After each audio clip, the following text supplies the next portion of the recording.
I think that says 5 o'clock. So we'll call the regular meeting for council to order. All of this notice of the public wish and all that, do we read that? Do you read that at this meeting or not? If it's on the agenda, you can just open all of the meetings set forth on the agenda and refer to the document. Okay. So the regular meeting of the City Council of the City of Victorville and the City Council sitting as the Library Board of Trustees, Southern California Logistics Rail Authority, Southern California Logistics Airport Authority, successor agency to the Victorville Redevelopment Agency, the Victorville Joint Powers Financing Authority, the Victorville Water District, and the Victorville Housing Trust.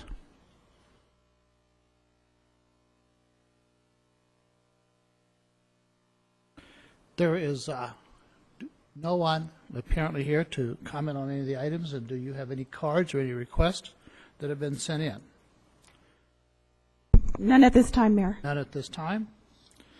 And at this time, the declaration of closed session items by the city attorney. Thank you, Mayor Cox. We have a closed session item tonight pursuant to Government Code 54956.8. It pertains to real property negotiations. The property concerned are 4 of the hangars listed on the agenda located at Southern California Logistics Airport. Negotiating parties are Mr. Metzler and the representative from Pacific Aerospace and Resource Technology, and we are to discuss price and terms of certain lease transactions. To the extent there's reportable action, we would report that either immediately at the conclusion of the closed session or at the commencement of the 7 o'clock meeting. All right, and for the record, will recess into closed session and convene back at 7 p.m. for the regular meeting, for a regular session. No, I told him Yeah, what I'm going to do is I'll go down and heat every piece of the holes and everything. So we will both go down, and then I'm going to give the information and slide then it after watching the going past to meeting. actually. So he wants to provide good Well, no, information. you can.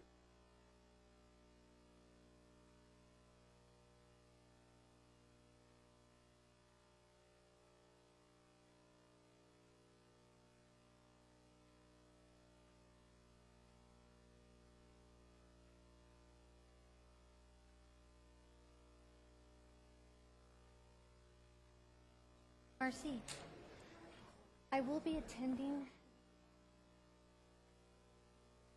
Oh, okay. On Yoder, who's going to introduce. Sure. Yeah. Monica may have sent it out, They but gave me I'll the make sure cheat- you get the it. latest. They gave me the latest cheat sheet, so I'm in pretty good shape. It says 7 o'clock, according Yeah, to he my. already checked it.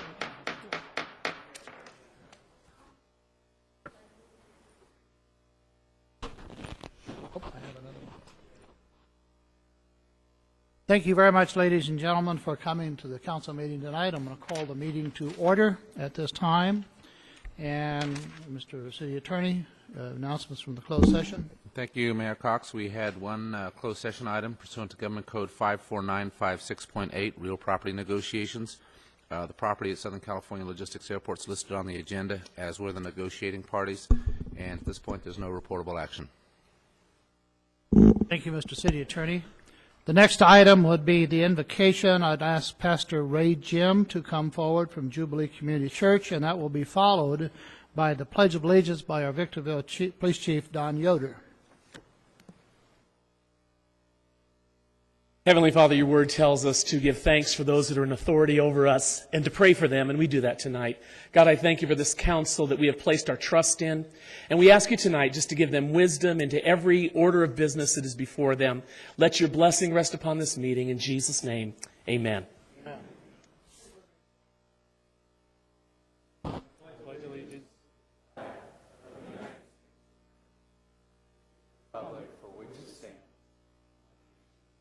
God, indivisible, with liberty.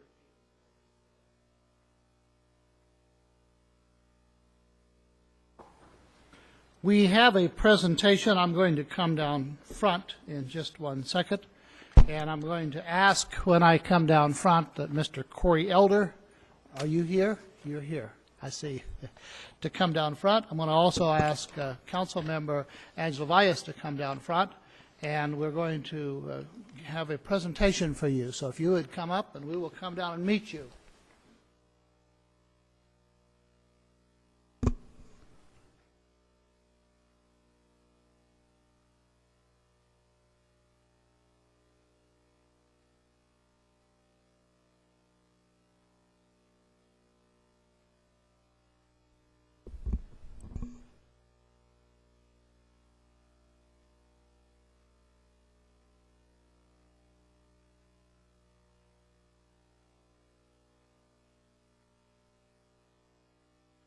According to the little sign I'm on.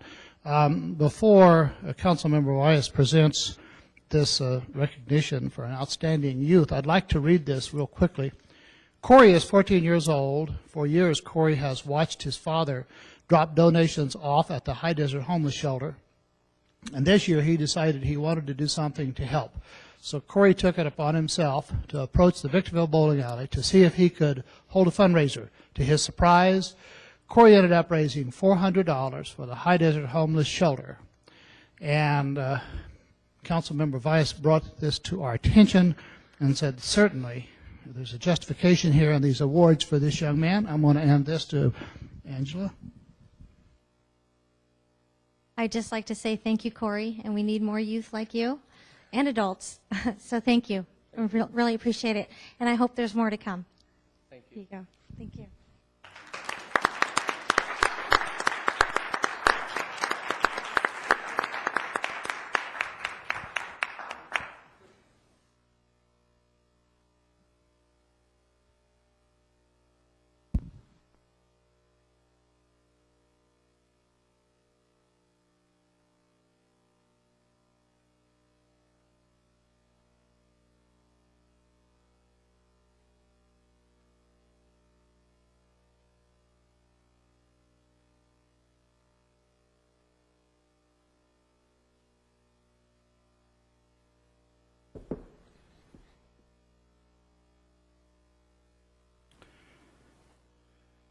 City Clerk presents items. on the We have agenda. one more introduction. That would be Captain Yoder introducing the new police captain. Chief Don Yoder.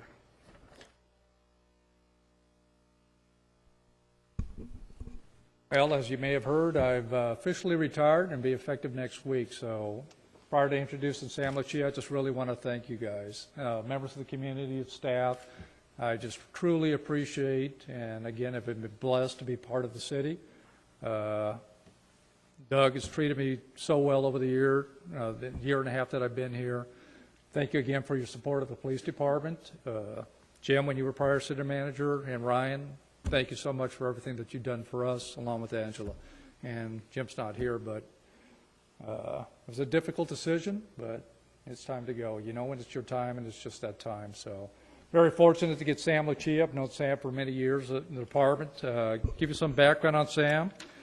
39-year Victor Valley resident, currently resides in Victorville. Married for 22 years, has 4 children. Attended elementary school in Apple Valley, attended junior high school and high school in the Hesperia area.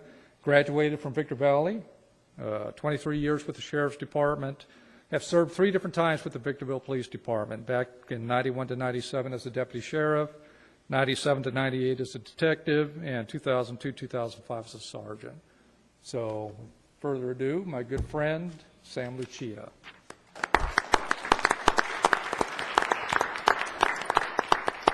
Thank you, Don. Good luck to you over in Pasadena. I don't think it was a secret, was it? Thank you. You all need to know how honored I am regarding this appointment. And although past police chiefs and future police chiefs, after I come and go, will do 110% for the city. However, know that I have a personal stake in this community. I live here, I play here, I shop here, and I am just honored and glad to be back here working again. So thank you. Look forward to it.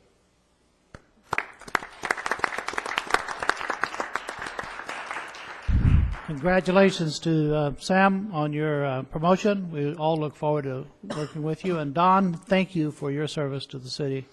It is much appreciated. Thank you. Now, Madam City Clerk. The City Council of the City of Victorville welcomes the public's participation in tonight's meeting. It is requested that all present please silence cell phones, pagers, and other electronic devices, and that personal conversations be kept to a minimum during the conduct of the meeting. Persons who wish to address the council on a specific item which appears on the agenda are requested to complete one of the white speaker cards that have been placed on the agenda table in the council chambers lobby and give it to the city clerk for the record prior to consideration of the item. The mayor will call upon each individual who has submitted a speaker card when the item comes up for discussion by the city council.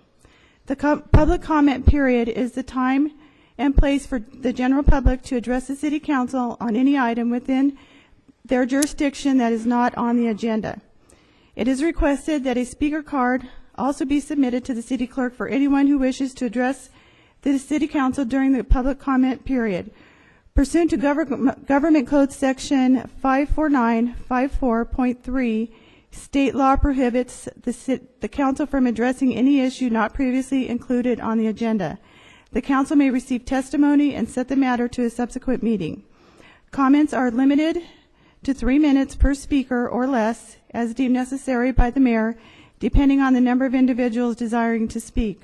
All communications are to be addressed directly to the city council. Individual comments to staff or members of the audience are not permitted. Individuals who fail to adhere to these guidelines may be asked to yield the floor. Any individual or group who engages in disruptive conduct during the meeting will be removed from the chambers by order of the mayor. Disruptive conduct includes, but is not limited to, addressing the council without being recognized, not addressing the subject before the council, repetitiously addressing the same subject, failing to relinquish the podium when requested to do so, verbal outbursts or comments from the audience. Thank you for your cooperation and adherence to these rules. All documents to be considered for approval at this meeting are before the council. Following are the revisions that have been submitted for tonight's agenda, and the city attorney will address those. Thank you. Staff is requesting that we pull items 11 and 12, and while it says on the dais that we want to continue those, I would just assume we pull them and we will re-agendize those items for the next meeting. Also for, excuse me, before I do this, that's a long-winded explanation that the city clerk goes through. We have to do that, but personally, thank you for coming here, and we hope that it's a learning experience. We hope that you enjoy it, and if you have any suggestions, let me know. I appreciate any input you have. Agenda item number 13, we're going to continue at this time. I'm going to speak to the staff about this. I had indicated earlier about the creation of a possible new committee. I will put that together and submit that to the city council within the next week, and we will agendize this when appropriate, and we'll try to move as quickly as we can. We are now at the area, at the section where we have public comments. I have at this time, bear with me please, 4 comment cards. I'll take them in the order that I have received them. And is there any additional individuals that want to address mayor and council? Please fill out a card, present it to the city clerk. The first individual, Mr. Curtis Green.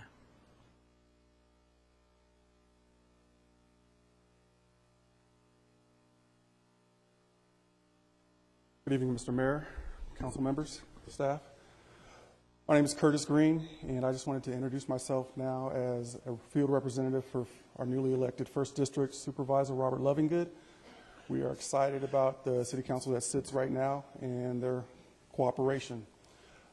We also are looking forward to working collaboratively with you all on all matters that we can get involved with.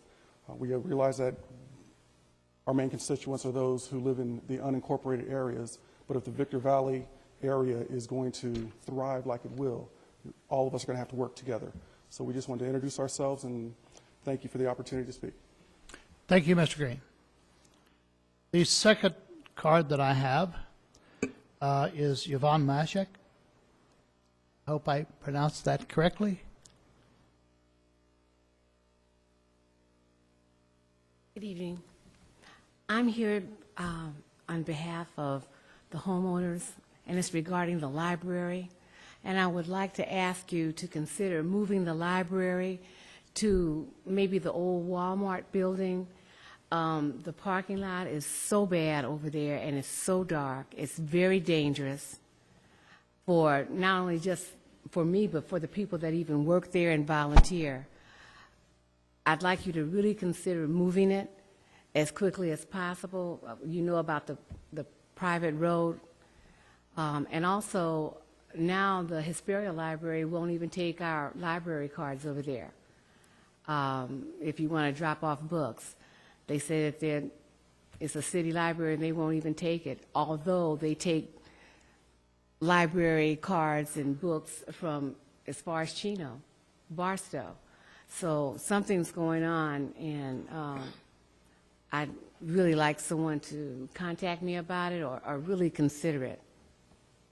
We will consider your remarks. Thank you very much. Thank We you. will take that very seriously, and we will look into it. Thank you. The next individual I have is Vicki Mack.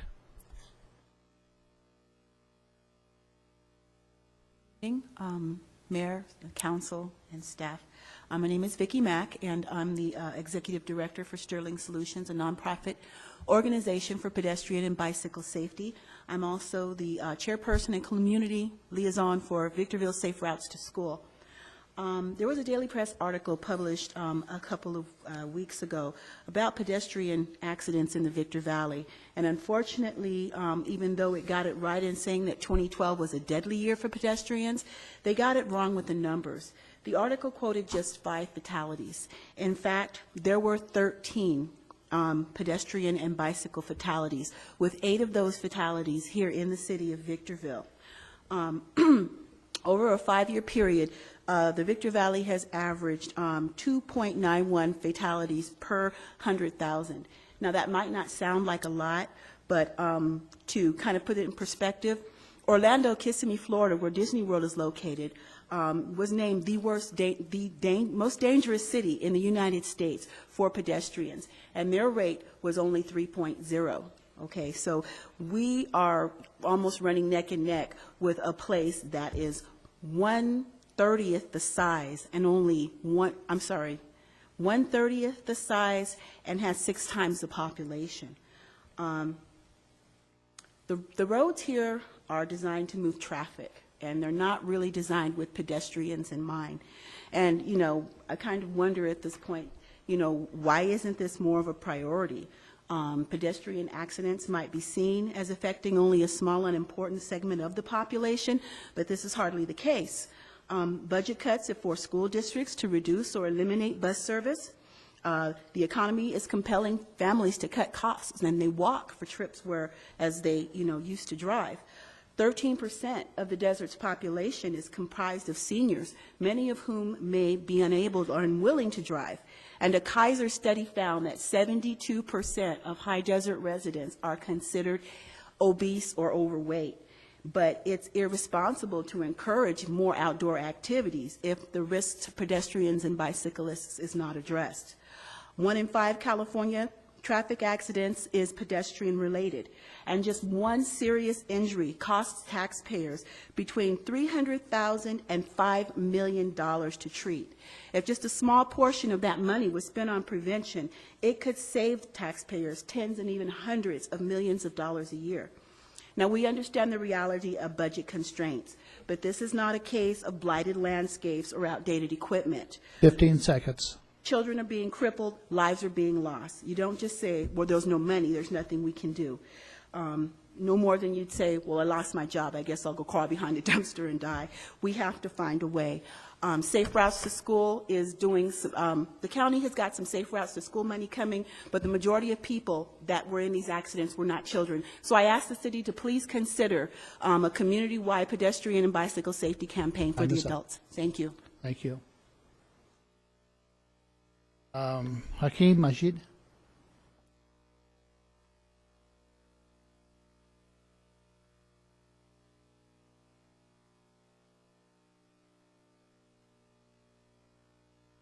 Good evening, Honorable Mayor and Council. My name is Hakeem Majid Sr., and first and foremost, I'd like to thank Captain Yoder and tell him that he's awesome, and I'm sorry to see him go, but good luck to you in all your endeavors.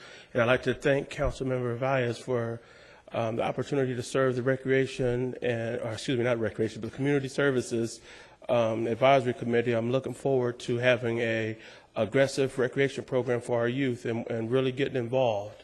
I think that's the key, is getting involved. But my son, Hakeem Jr., has something that he wants to say.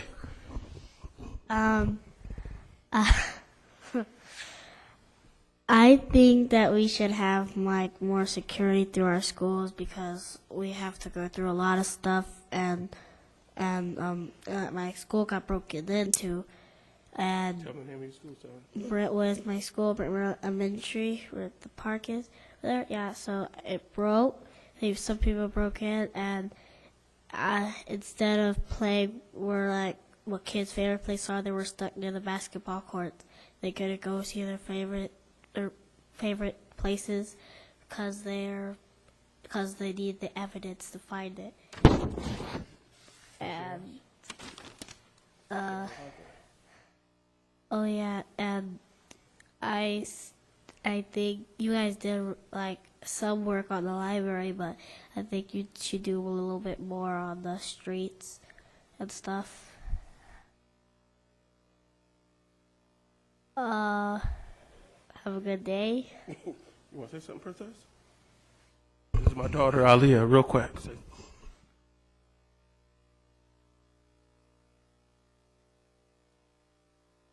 The building that was next to the library,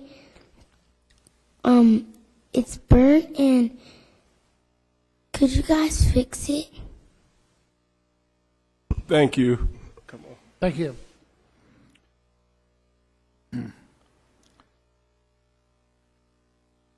I don't know why my screen went blank. I guess I cut the speakers off and just touch it, huh? Touch screen.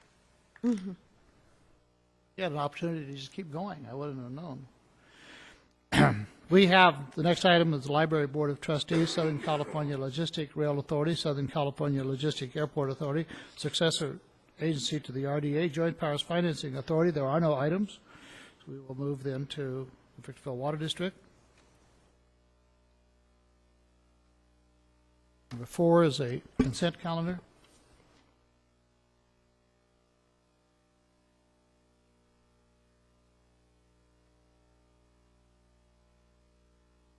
Motion by Councilmember Valles, second by Councilmember McEachron.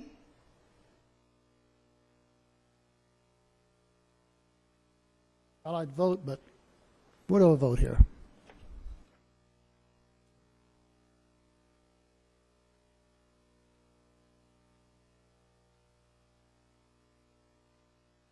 Motion carries with Councilmember Kennedy absent.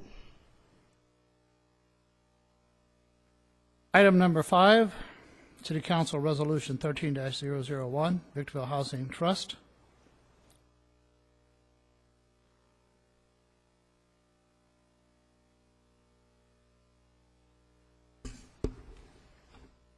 Motion by Councilmember Valles, second by Councilmember McEachron.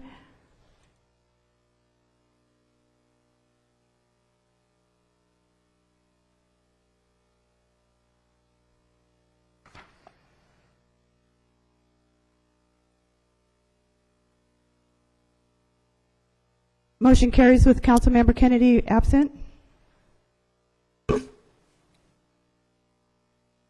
Item number 6, consent calendar for 6A, 6B, 6C. Motion made by Councilmember Valles, second made by Mayor Pro Tem McEachron. I didn't vote. There's Oh, you nothing on didn't? my screen. Yeah, we're still stuck on the previous item. Are we? Okay, that was number 5.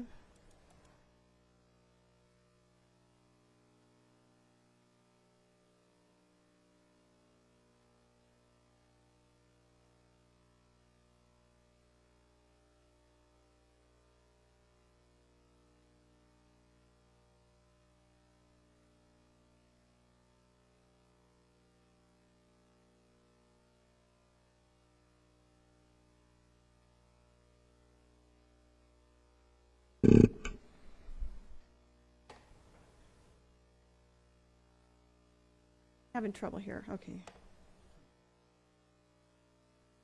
Now, IT's helping me out here, so they're going through here, so, okay.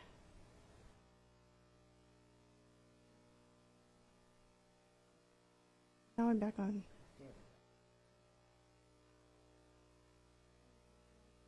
Motion. Okay, now we can have a motion on the consent calendar. I'm sorry, I didn't understand. We're on the consent calendar now, item number 6. Okay.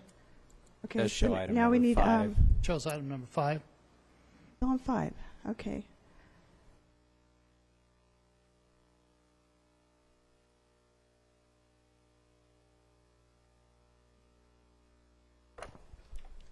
Hi.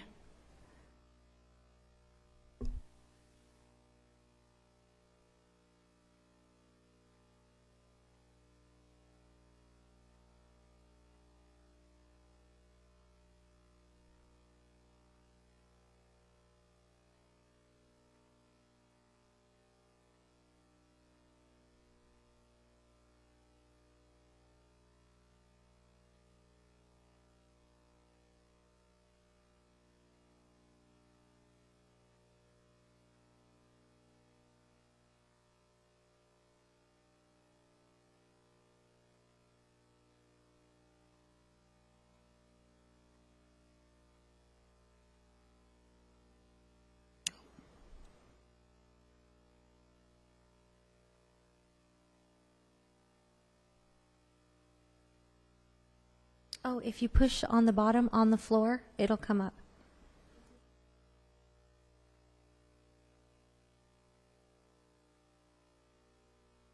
Item number 6.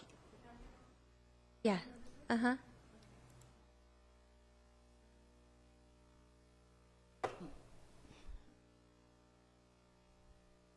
Okay, so have the motions been made? Yes. Okay, I just want to make sure that these are the ones. Okay. Motion made by Councilmember Vyas, second made by Mayor Pro Tem McEachran. Hold on.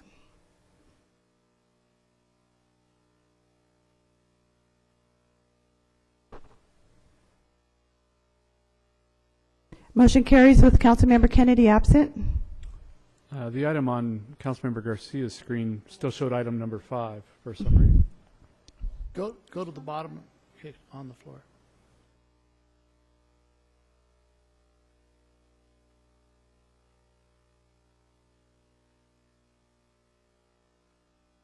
Now it's on consent. Wonderful world of electronics. Are we good now? Okay.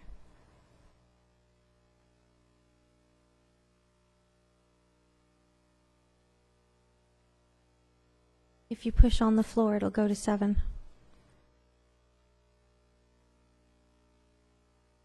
Item number 7. Are we prepared on item 7? Everyone there? Request to approve appointment of Mr. Majid Sr. to the Community Services Advisory Committee as recommended by Councilmember Vyas.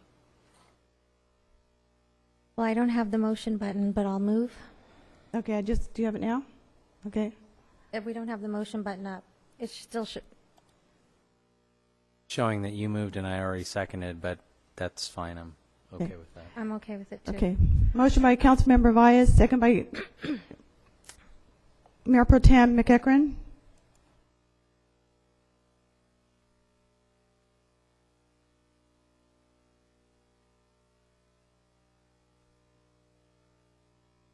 Motion carries with Councilmember Kennedy absent. Looks like we're all caught up now. Let's hope. Okay. There we go. We're back in order, I think. Agenda item number 8. Item submitted by Mr. Keith Metzler, resolution authorizing and accepting the transfer of housing assets pursuant to Health and Safety Code Section 34176. If there are no questions.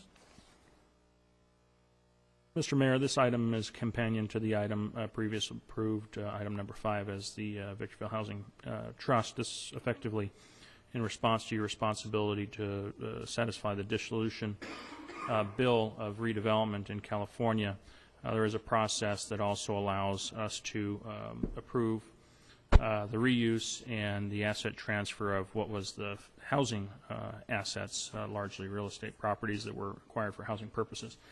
This effectively cures a number of properties which have been enumerated and attached that were actually vested improperly but were bought and intended for housing purposes. So this effectively completes the authorization to transfer these assets into the housing, into the Victorville Housing Trust. There's a motion and a second on the City Council Resolution number 13-001. Motion by Councilmember Vyas, second by Mayor Pro Tem McEachran.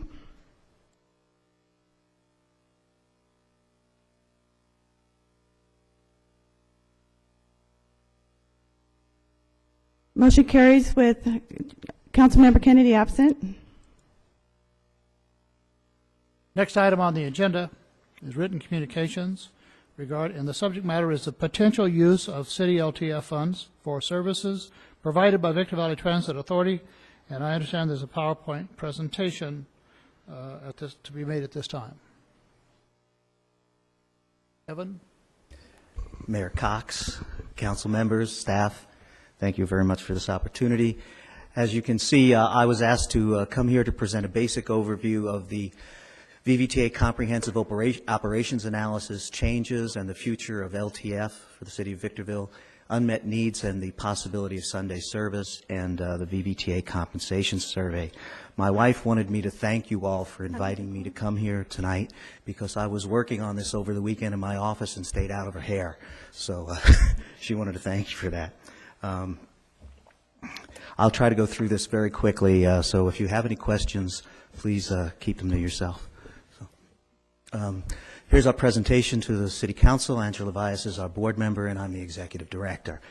A little background on VVTA. VVTA is a small administrative staff for an agency its size. We only have 9.5 FTEs, no planning department or dedicated staff, HR, procurement, no dedicated staff, civil rights, DBE, no PIO or marketing department or staff. Our finance and accounting department is one person taking care of a capital and operating budget of $16.5 million. Even so, VVTA has made many accomplishments over the most recent years. 2010, we were awarded Transit Agency of the Year by the California Association of Coordinated Transportation. The general manager was identified as the general manager of the year that same year by CALAC, first time that they've ever given the general manager and the agency to the same agency. We built a new state-of-the-art operations, maintenance, and administration facility, which we are in right now. We have built a CNG fueling station that fuels bus after bus after bus in 7 minutes each. And in 2012, the executive director received the Transit Leadership Award from the California Transit Association. And also in 2012, we received the MDA-QMD, the Mojave Desert Air Quality Management District Exemplar Award for our new facility. So even with that small staff, we're accomplishing quite a bit. First of all, we'll start with the comprehensive operational analysis. The objective of the COA is to create the best transit network possible for VVTA customers within a restrained budget. The analysis helps maximize the impact of taxpayer funding for transit by gaining a better knowledge of our riders, improving efficiency, and directing transit investment where it's most needed. We were requested to talk about an overview of the COA, changes affecting LTF, and future funding impacts for the Fort Irwin or NTC commuter buses, and the future funding of the services that we call the BV Link, which I'll touch on very quickly. The COA is done in 3 phases. The first phase is the collection of data and analysis. The second phase is a presentation of the alternatives. It's important to know that in phase 1, each jurisdiction is visited, and the planning staff is spoken to find out what the local and regional development patterns and plans are for over the next 5 years, so those are incorporated into any changes that we look at. Phase 3 is basically the development of an action plan, preparation and presentation of that action plan. That action plan was presented to the Technical Advisory Committee. It was also last month presented to the VVTA Board of Directors in a COA workshop. The purpose of that was to collect input back from the board on the recommendations that the consultant presented. Following that, there'll be additional public input. There'll be a final draft and a presentation and hopefully approval by the board following implementation, which most of the changes will take place in the first year, but changes will take place years out for the next 5 years.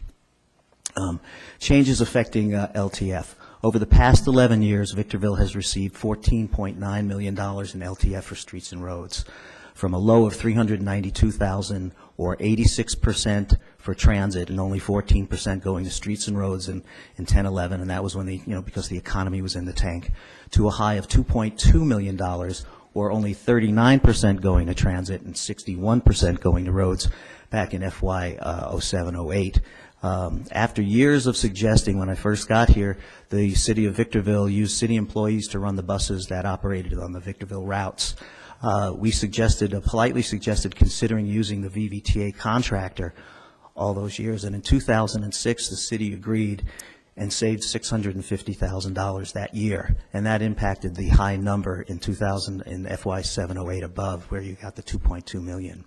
It should be noted that in the good years, VVTA's jurisdictions would receive an additional spring disbursement for streets and roads, and this was done directly to the cities, and we have no record of it, so you certainly did receive probably more, definitely more than the $14.9 million, but that practice has since been discontinued by Sandbag.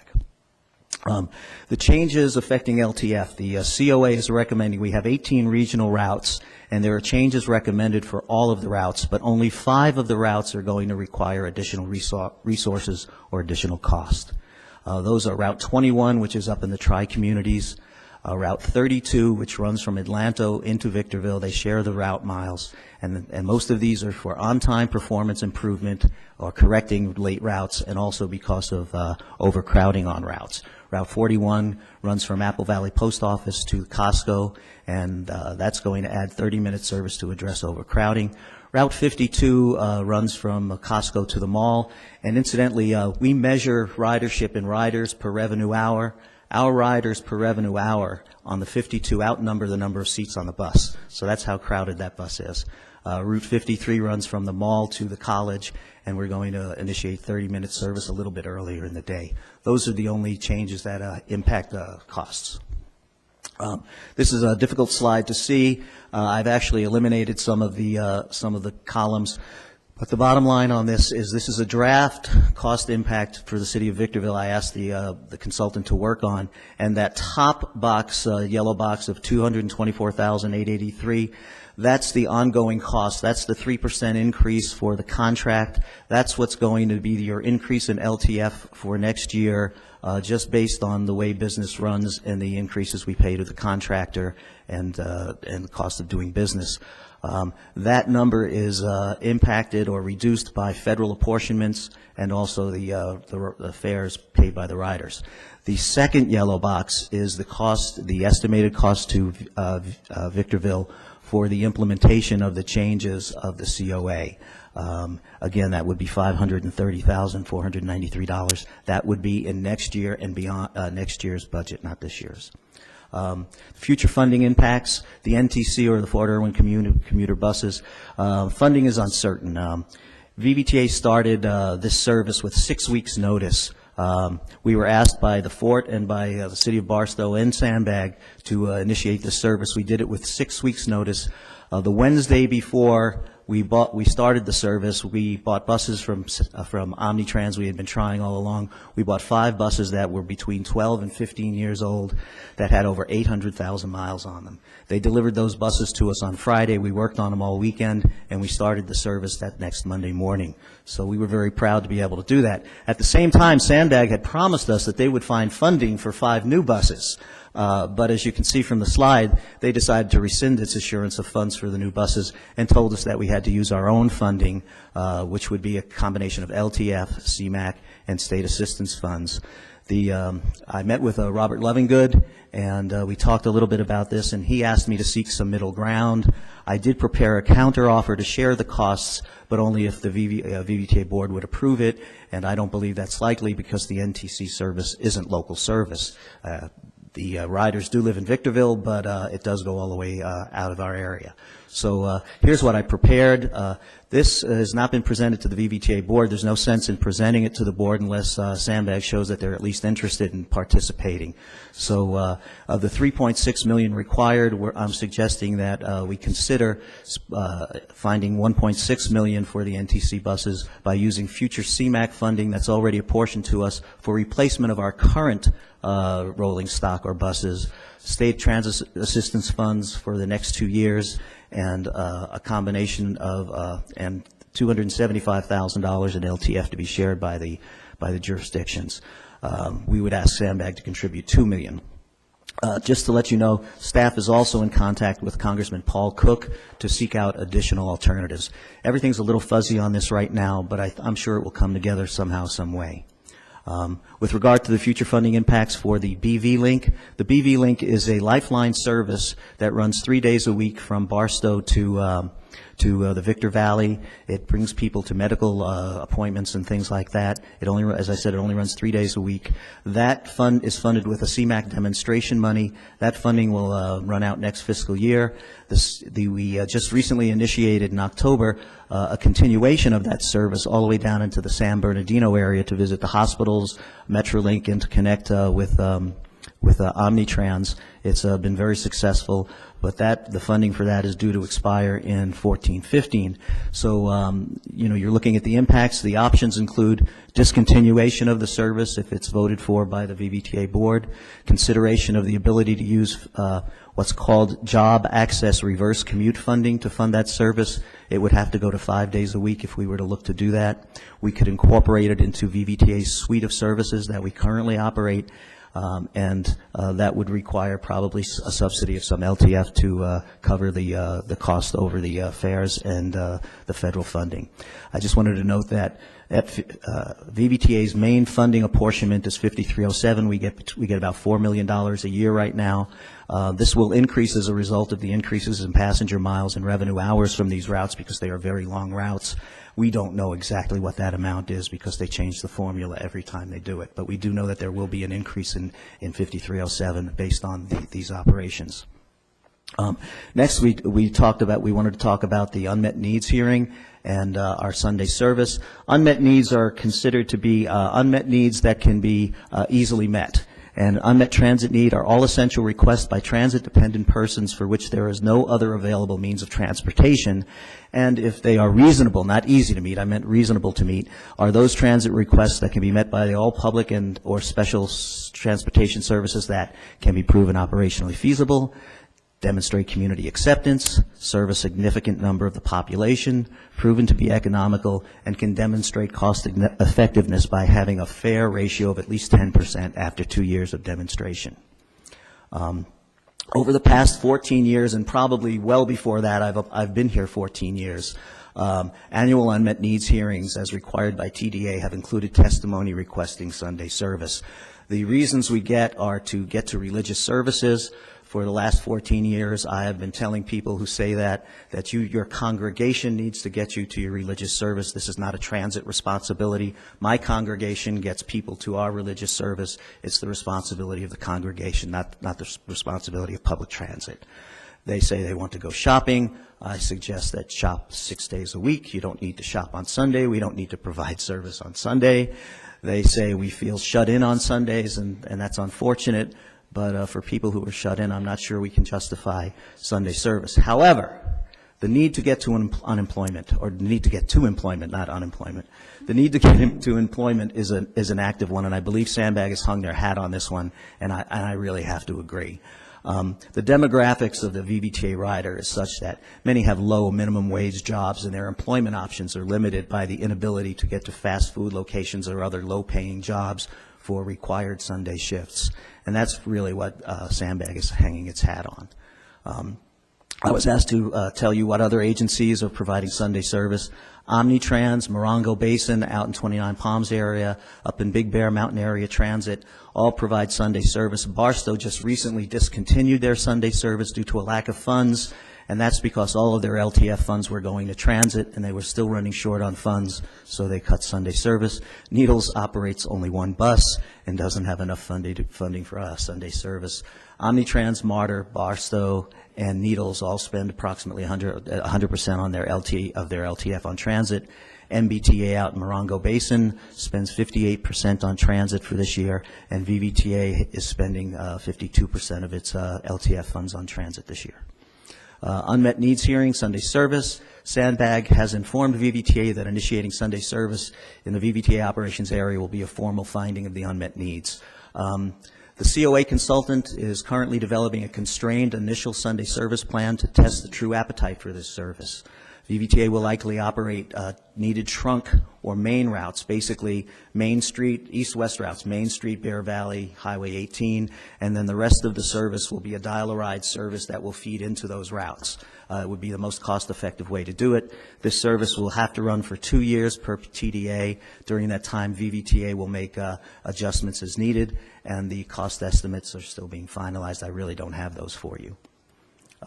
Basic overview of the compensation study. In preparation for this presentation, staff reviewed the committee reports from the December 18th City Council meeting, and apparently, and I apologize, we didn't do a sufficient job in explaining certain matters to the VVTA board members, and I really apologize.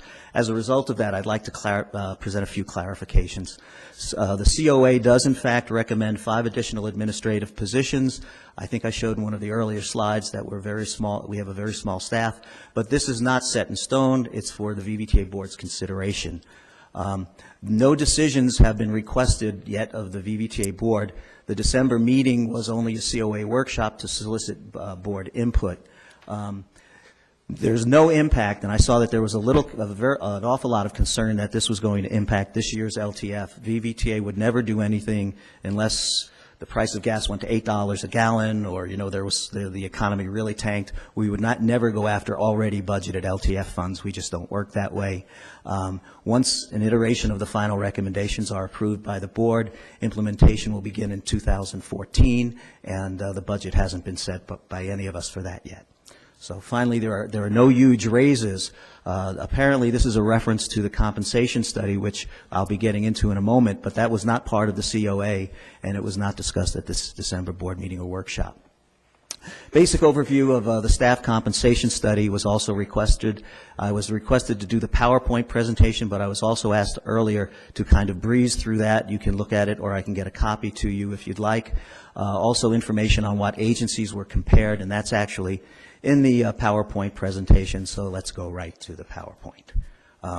This was done by the public sector personnel consultants, which I understand you delayed or took off the agenda today, which was item 13, same one that you looked like you were going to authorize this for your compensation and class study.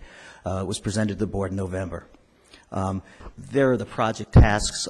It was basically to look how VVTA pays their employees compared to other agencies of similar size and types of positions.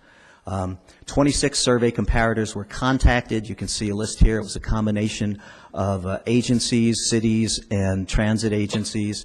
Also, Private Sector Economic Research Institute was used to fill in the gaps. And not every, in fact, only some targeted comparators responded. One of note is Sunline, which I thought I had a good relationship with, and they didn't respond at all.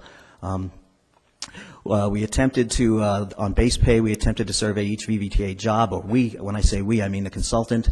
VVTA does not currently have any formal pay ranges. We're only 2 years old as a public agency, and we're still trying to get these things in place. So we don't even have pay ranges and things like that, but we're hoping to do that. Data collected from other employers typically displays formal pay ranges from an entry level to a top out, and the actual salaries of the employees in other agencies vary from midpoint based on the tenure of previous experience, et cetera.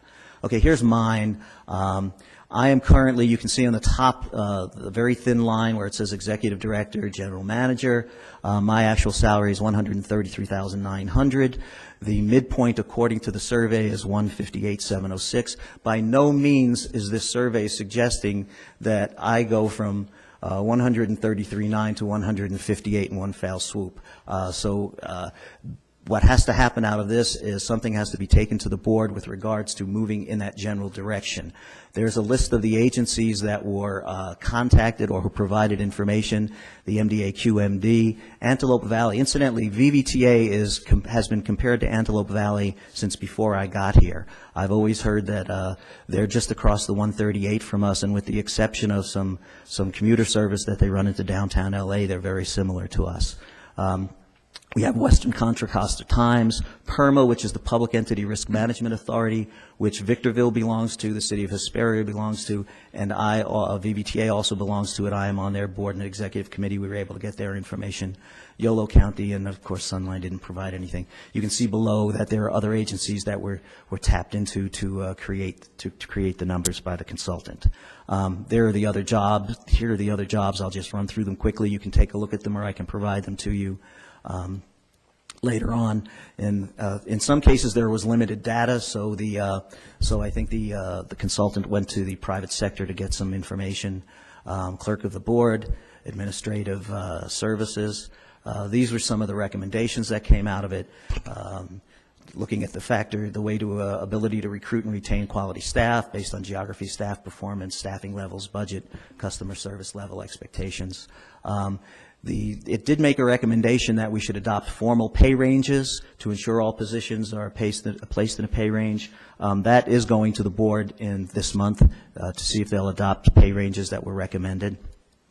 Recommended compensation plan. They've been proposed for each job classification. Some employees actually fall below the minimum from the job classifications, and there would have to be some adjustment this year for that. You'll see later the actual number would be about $40,000 total to bring them up to the minimum, and we know we can do that without any impact to the budget, without any impact to LTF. We have 5307 funds that we can use for administration that will offset that cost. This is how it was put together, the pay range illustration. You can see the midpoint was about 5 to 7 years experience. The minimum was at 85% of the midpoint and the maximum at 115%. Here are the minimums and maximums for all of the positions. If you want to take a quick look at that, those are for all the positions that VVTA has, including a part-time schedule filler. Summary of benefits. Basically, it says that VVTA is on par with the benefits from the other transit agencies. And when I was asked to put the plan together for taking VVTA as a public agency, what I did is I collected the benefits plans from all of the 5 jurisdictions, and I basically put them all together and took something that was right in the middle of all of them, and that's how we came up with our compensation plan. Next, this was not asked, but this is very important to Victorville. In 2009, WILC brought up and had passed SB 716, and SB 716 changes the allowable use of TDA LTF funds. It impacts counties over 500,000 population as of the 2000 census. And what it does is it eliminates the use of LTF for streets and roads as of July 1st, 2014. Every penny has to go to transit. It was amended in 2010 to allow street and road money for cities under 100,000 population in those counties. San Bernardino, as of 2000, was well over 500,000, and Victorville is the only city in our service area that is over 100,000. So Victorville's LTF funds are at risk. The original language from 1970 is here. I won't read it to you because it is legislative speak, but basically it states that counties over 500K population, based on 1970 population, had to use all of their LTF for streets and roads. San Bernardino County certainly was under 500,000 in 1970, but not now. However, it's quiet. There's one line in there that says, but excluding counties with more than 4,500 miles of maintained county roads as of 1970. SB 716 basically does not change that. It's silent on it. So basically, I checked with the SB Traffic Division, and May 4th, 1970, the Board of Supervisors certified that San Bernardino had 4,884,000 miles, which is over the 4,500 miles. So therefore, San Bernardino County and all the cities therein, regardless of population, should be exempt from SB 716 requirements to expend all of their LTF on transit. Now, that's me. I am not Andre. I am not a lawyer, so I think that the city really needs to get their attorney to take a look at this and move on this before something happens and your LTF is in jeopardy. So I hope I'm right. I think I'm right, but I think it's worthwhile to look into.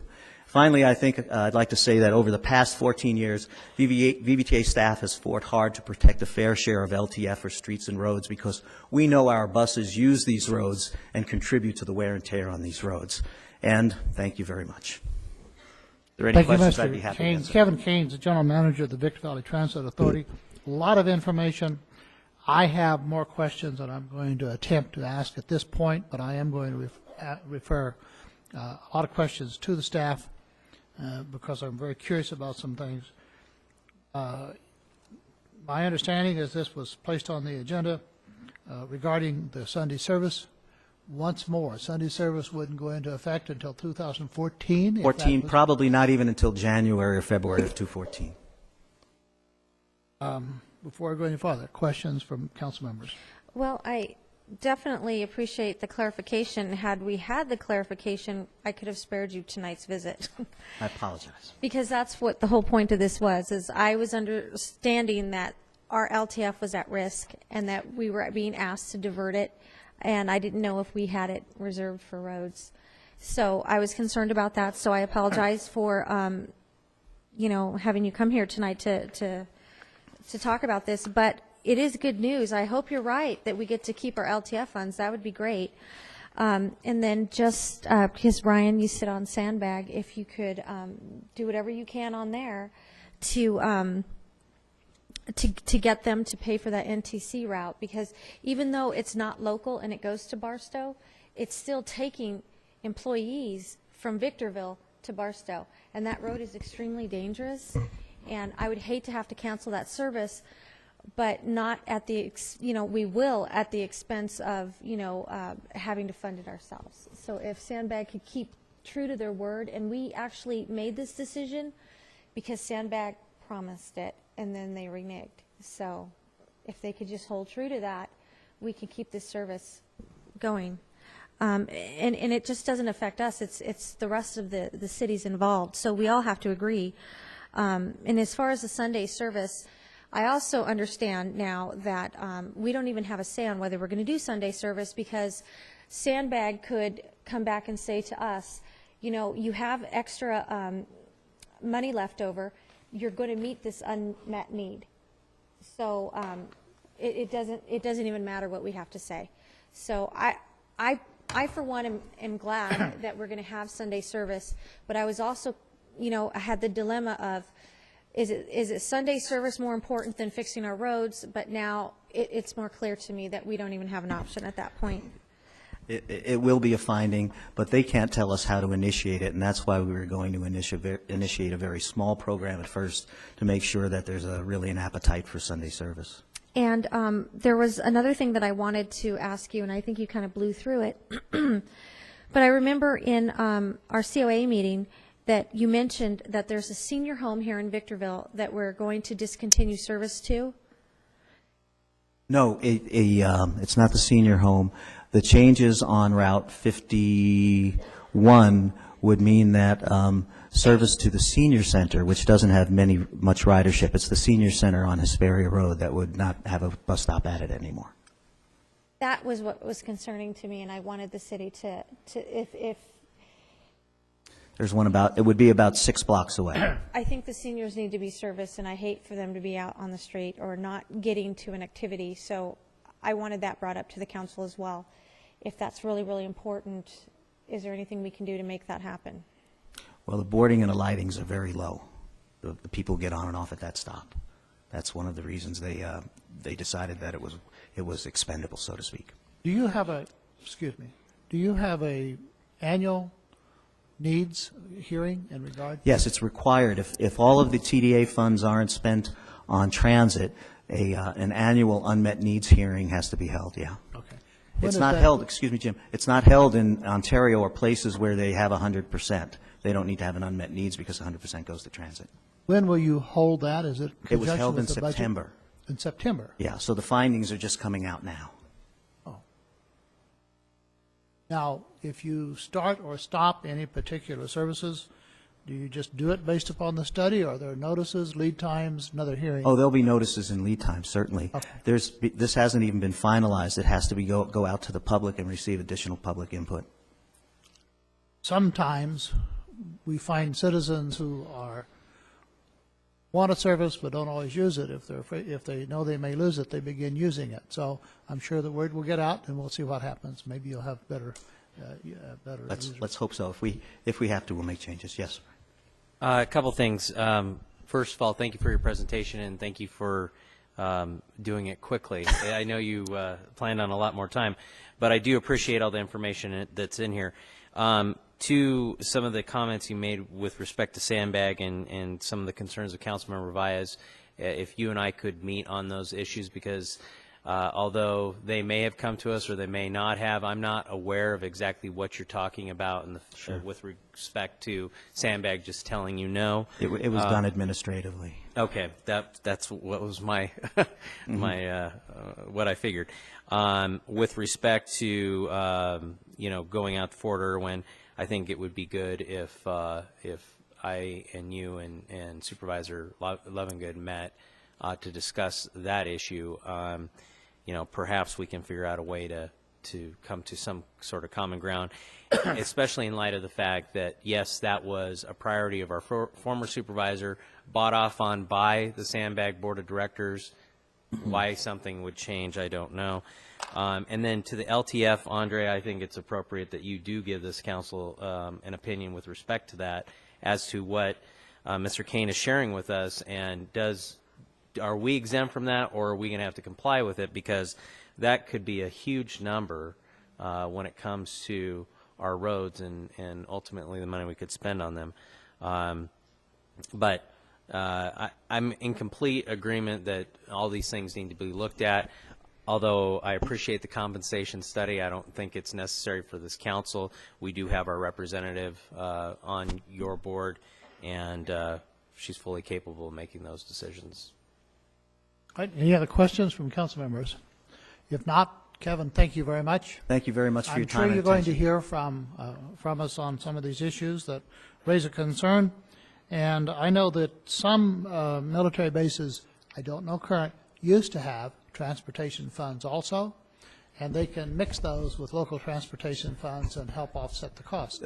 The base had run its own service since the 1980s, and they announced that they were canceling it because of funding. And that's how we came into the picture. Are you in a recession? Okay. Thank you very much. Thank you. Agenda item, there's no action beyond what we've taken. Agenda item number 10, the recommendation is the City Council award $77,000 to Selectron Technologies. If there's no questions. I had a question. Questions? Will this reduce personnel costs? Ultimately, it should reduce personnel costs. We're not sure exactly how much just yet. Kind of have to get it implemented and see. It'll do it in several ways. This will enhance the computer system that when a water customer or a trash customer calls in, their information will pop up on the CSR's screen automatically. They would just need to confirm it. It'll save time there. But then even more importantly, something we're pretty excited about is that right now, if let's say a customer isn't getting their mail for whatever reason, or is out of town for whatever reason, and is potentially facing a water shutoff, they get a door hanger hung on their door. If they're out of town, they are probably going to miss that door hanger just like they missed their mail. The system will have the ability to call the customer 2 days before their water is shut off and offer them the option to go ahead and pay their bill and avoid the shutoff altogether. That should eliminate, in other cities, it's eliminated over half of the actual shutoffs that occur.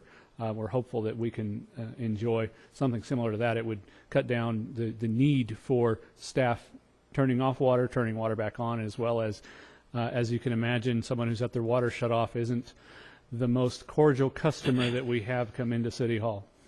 Yeah. I just want to make sure that this is going to, because I know a lot of complaints that I get about the water department is that the wait time, waiting for a person to come on, will that reduce?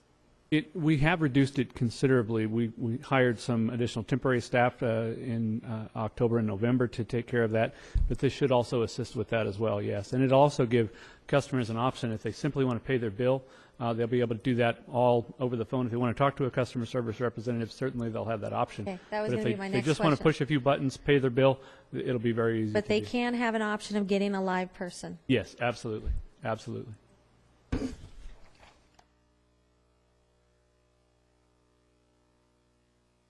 No further question?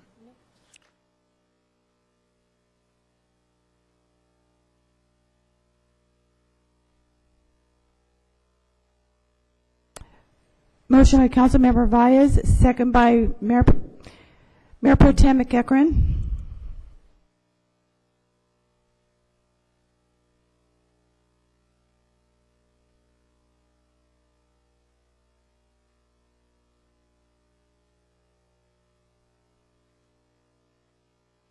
Councilmember.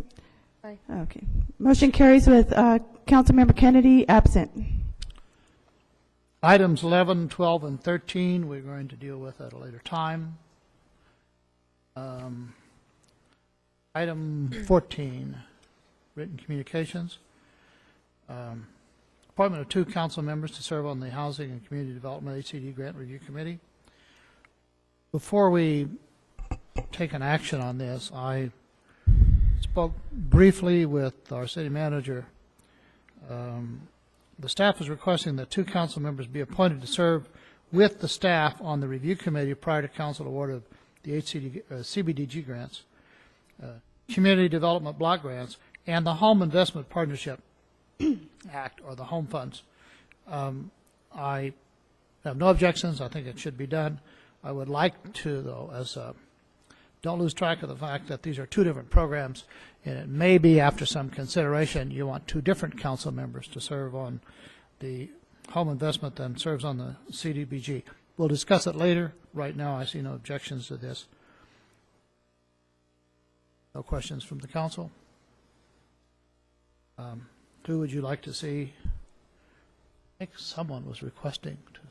Mr. Mayor, if I recall from the public hearing last month, Mayor Pro Tem McEachran and Councilmember Kennedy both had to recuse themselves for different reasons. So assuming those reasons still exist, it would be probably inappropriate for either of them to serve on the review committee. Narrowing it down. I'm sure for both Councilmember Kennedy and myself, those reasons still exist. So I can be a part of appointing the members to the committee, but I can't be a part of the decision-making process, and I doubt that Councilmember Kennedy can as well. So in light of that, if I might suggest that perhaps the 2 newest members of our city council serve on that committee, if they so. I think Jim has a lot on his plate. Well, then, would you? Are you volunteering? I certainly can do it. I just would like to do it in the evening if I could, because otherwise I have to take vacation time. Is that possible to do? Yeah, we can schedule it around your schedules. The earliest would be 4:30. I could be here. Yeah, we've already accepted the applications. We're actually going through the screening process right now. Sounds like we're looking at around January 31st to actually start having some of those meetings. But the staff prepares a binder and summarizes them fairly well. They weed through a lot of the applications to make sure that you're only getting the most eligible. And then, of course, we're really trying to make your decision-making process simplified by, of course, making sure the goals and objectives of the program are clear to you, and then you can decide based upon your goals as a policymaker for this council what fits. What would it be acceptable? Yeah, that would be fine with me. I mean, if you wanted to do it, but you just seem like fine. we're really busy. But Gloria, would you like to do it with me? Okay. Okay. All right, then that'll be my motion. Very good. And can we have a second, please? Second? Yes. Okay. Mayor I have to get used to you being. Motion by Mayor Pro Tem McEachran, second by Councilmember Vyas.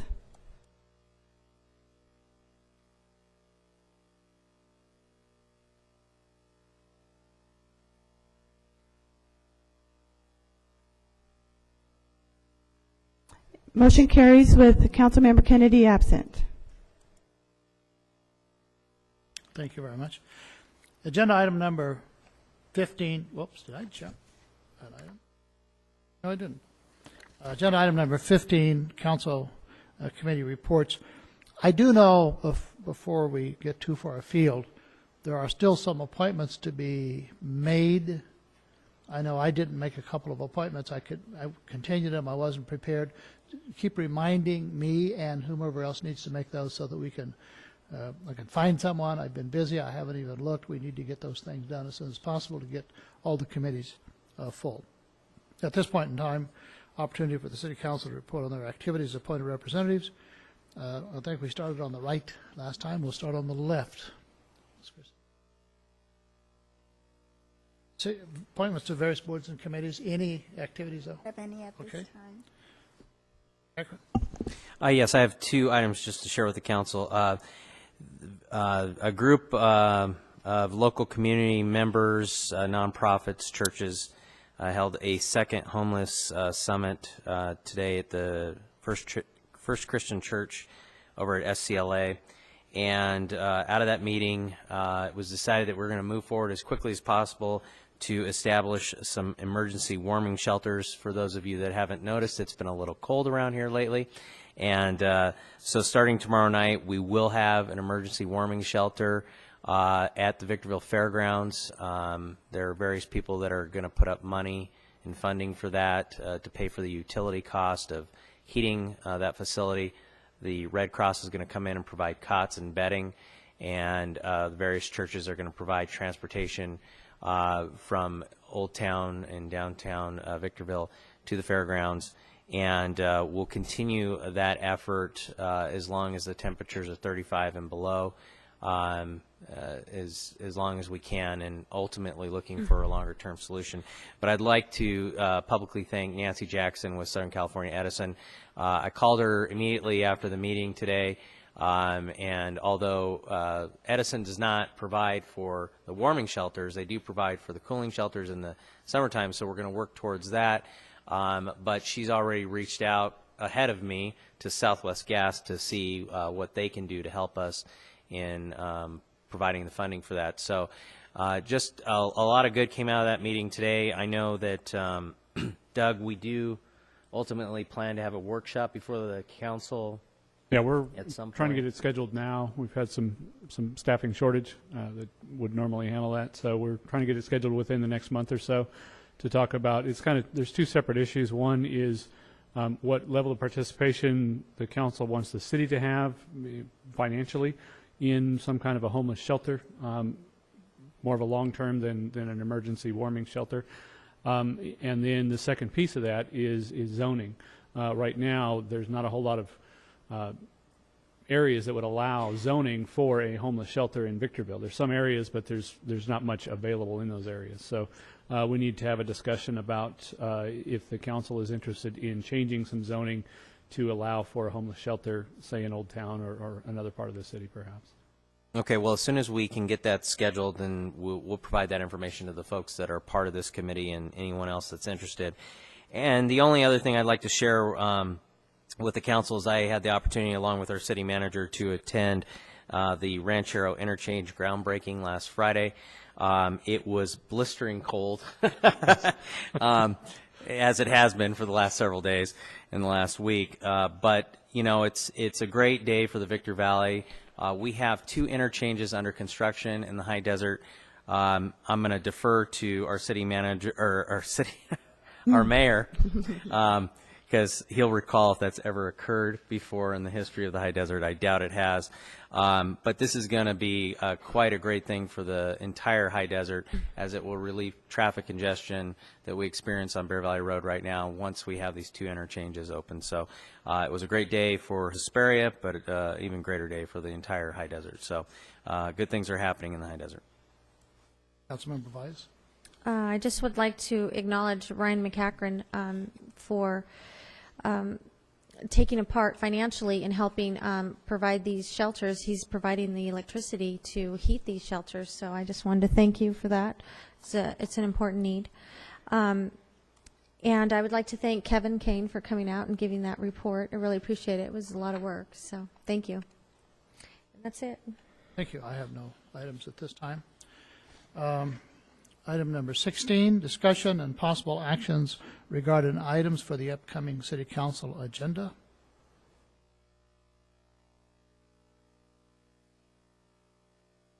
Me first? Go ahead. Yes. Okay. I was appointed by this council to be over the Old Town Committee, and it's been very difficult. I haven't been able to really attend any meetings because they're in the morning. And I know that, Gloria, you have been attending. I have. And I was wondering if we could transfer or agendize transferring that appointment over to Gloria, since she's been attending them anyways. I think she would be a better representative for the city of Victorville than I could be. That's acceptable to you? Not that I will be better than Angela, but I do accept.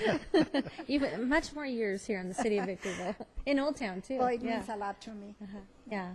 Old Town. Okay. Thank you very much. We'll put that on the next agenda, Madam City Clerk. And And then I also wanted to, if we could get a report from the city manager on the library situation and what could be done there, especially about the parking structure, maybe even lighting it or moving it, or where are we at with that? And if we could get the county involved in somehow and figure out. County actually isn't involved in our library. In 2007, I believe it was, the city took on the library as an agency. Can we give it back? Probably not, but that's something I noticed that the that, county libraries are beautiful. yeah, there was a desire at the time to build a much larger library actually in the Civic Center and have that be more of a regional library. That is still on the planning long-term horizon, but we'll have to have a tremendous increase in development in order for the development impact fees to come in to pay for such an expansion. So that's something that Mayor Cox has talked to me a little bit about. Potentially talking to the library about either getting, or to the county about either getting the county more involved with the library, or potentially, as you suggested, give it back to the county. Thank you. And then one other thing. I am concerned too, just as Vicky Mack, regarding the pedestrians accidents here in Victorville. And I would like maybe if we can agendize possibly our PR department to get involved in this campaign in some way. To help bring recognition and safety and awareness for pedestrian. Sure, sure. Since I'm sorry, are you finished? I'm finished. I'm glad you brought the item up on the pedestrians. I was going to talk to our new police chief, our Captain Yoder, because I notice more and more people are walking in the streets almost in defiance of traffic. I have mentioned that to several people who also tell me they are running into the same thing. There are sidewalks. They're not walking on the sidewalk. They're walking in the street. They refuse to move. And you have to come to a halt or go by slowly or you're going to hit somebody. What gives? No need to go into it now, but I notice it more and more and more. And what's especially scary is I'm noticing people walking in the streets at night with dark clothing. It defies logic, but it's happening, and I'm not sure why. So I'd like to have a discussion sometime in regard to that. I know you're busy, very busy with crime and other things, but this is kind of a trend. I don't know if it's like pulling your jeans down around your knees trying to walk, but it seems to be the latest thing with people walking in the street. And so, it's scary. It really is. I'm paying more and more attention because I see people doing it. So anyway, Mr. McCachran. I have nothing. That does it with that item.